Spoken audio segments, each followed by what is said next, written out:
Okay, here's the project. Basically, I'm going to replace those two main beams because there's dry rot on the other side, significant dry rot. So much that I'm just going to have to replace the two beams, the two main beams. The beams are 6 by 8 by 18 feet, probably weigh about 200 pounds each. So I'm going to go through the process of how to replace those, single person. And then first a disclaimer, remember if you have any reservations about dealing with heavy wood, do not try this. These are heavy beams. They're supporting a lot of other beams, probably almost 2,000 pounds worth of wood up there, so that you can do some major damage if it comes crashing down. But again, I'll go through the process of how I'm going to do these beams, support them, and get new beams in there. Okay, here's the dry rot I was talking about. I have this, in the center, I kind of have this cantilever beam from a repair I did about 15 years ago, not replacing the beams themselves, just replacing the center section. But now the center section has significant dry rot. And so what I'm going to do is go back to put in two new beams. Again, they're 8 by 6 by 8 by 18 feet, 200 pounds each. And we'll go through the process of how to support the other spans and how I can get these beams out of here.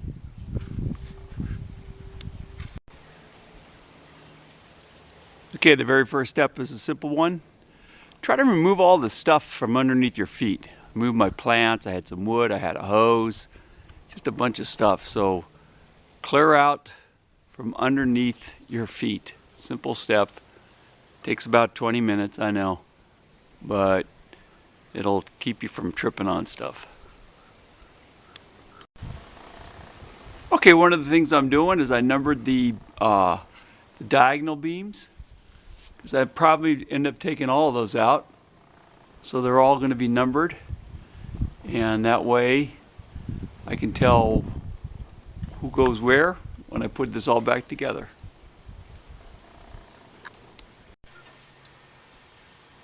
Okay, let's take a look at the progress. So what I did is I jacked up all the joists. I disconnected the joist from the main beam, and I jacked up the joists about 3/4 of an inch above the beam, so I can build a temporary supporting structure behind, so I can take the beam out.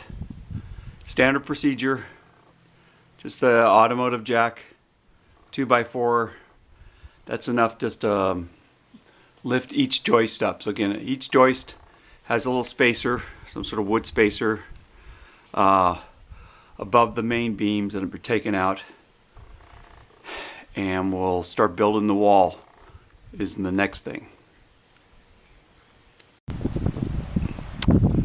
Okay, so I built this temporary wall, used 2x4s or two 2x3s at every joist, and then put in the cross beams. So now all the joists and everything above it is being supported by this temporary structure, and those posts over there and the posts and the beams I actually can rock back and forth because they're not supporting any weight. The only thing is the posts are supporting the long beams. That's it.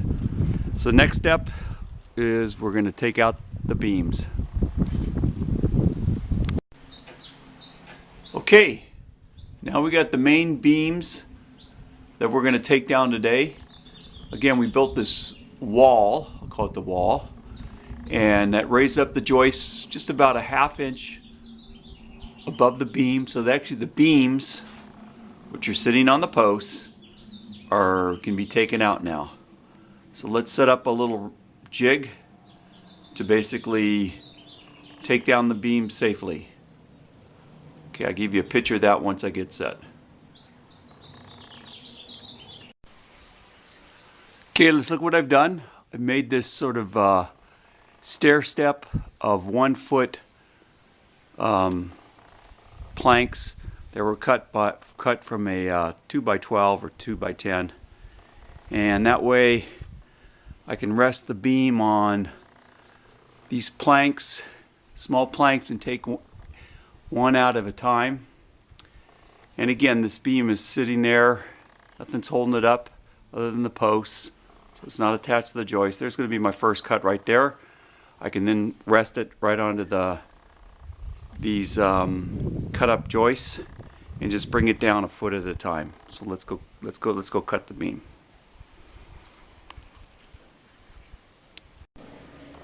Okay, I cut the beam, and again I'm just going to ratchet it down, removing one of the cut up scraps, 2x10, 2x12s, whatever it was, and just ratchet down about a foot at a time. Unscrew the screws, lift it up, and then just take out the wood and it'll go down. Okay, simple beam removal. Okay, and there's the first beam out. I got this handy table, real nice. I don't have to take it all the way down the ground, just about 3 feet off the ground. So again, the wall supporting the joists, the posts are out, or excuse me, the beam, one of the beams out. So let's go move this out of the way, take out that other beam over there.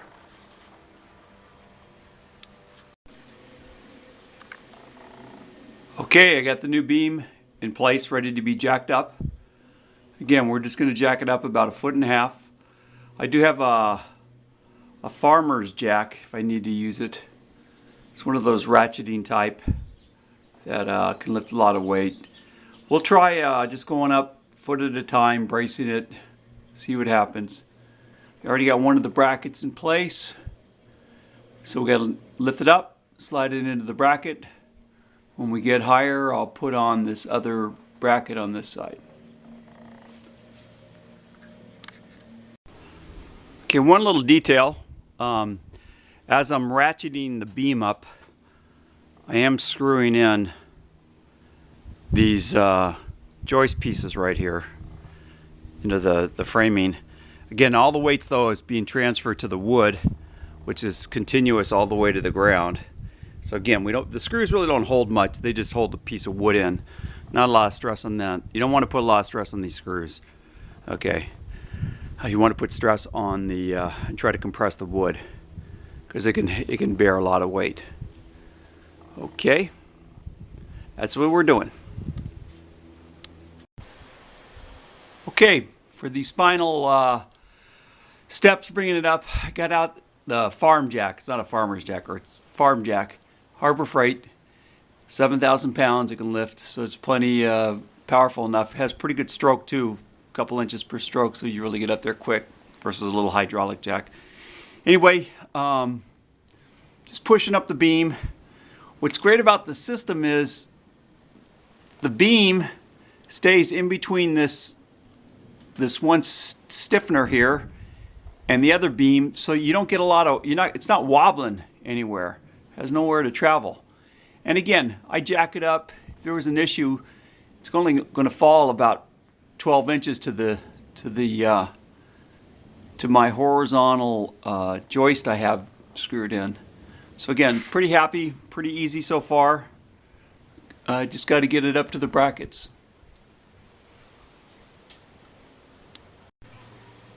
Okay, beam number 1 is in place. Worked out pretty good, no major issues. Okay, on to beam number 2, which I already took out. So you can see there's no beam over there. Everything's been supported by that temporary wall, I call it. And we'll be putting in beam number 2.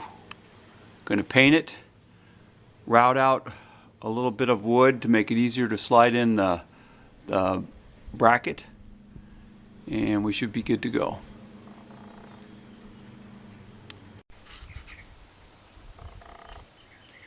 Okay, here's beam number 2, getting ready to paint it. Here's the bottom. I notched this area out a little bit in order to fit the curvature of the bracket, the bottom of the bracket, so that's notched. Measured that all out. And then down here, this has to slide into the other bracket, so I notched out 1/8 of an inch. Didn't get the best beam right here, but I guess it's good enough. Won't really see that. Anyway, I'm going to primer it up, or it is primered up on one more coat. And then we'll have regular paint and we'll get this beam up.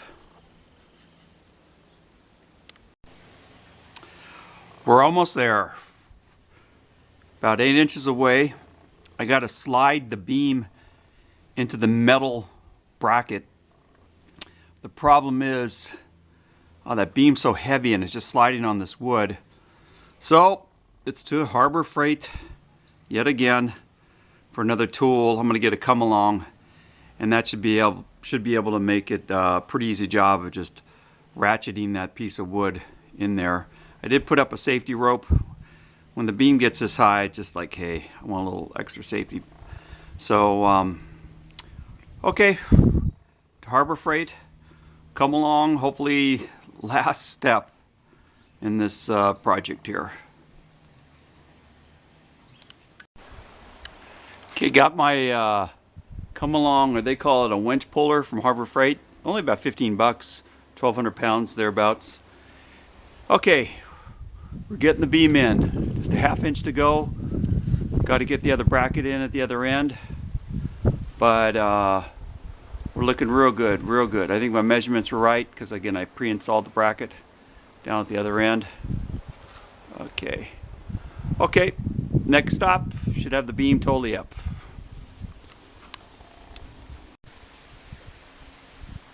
Okay, we're done.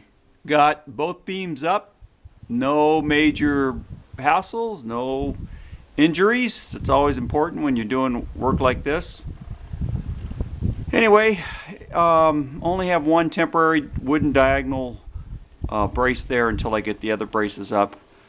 But I'd say most of the hard work's done. Got to drill some holes, put in some bolts, bolt it all together, paint it up, and it'll look good as new. Nothing, no big surprises. Biggest hassle was getting those beams into the Simpson brackets. Those are those heavy-duty Simpson metal brackets, and it was probably easier when I first put it together 25 years ago, 30 years ago. Hey, because I was younger too.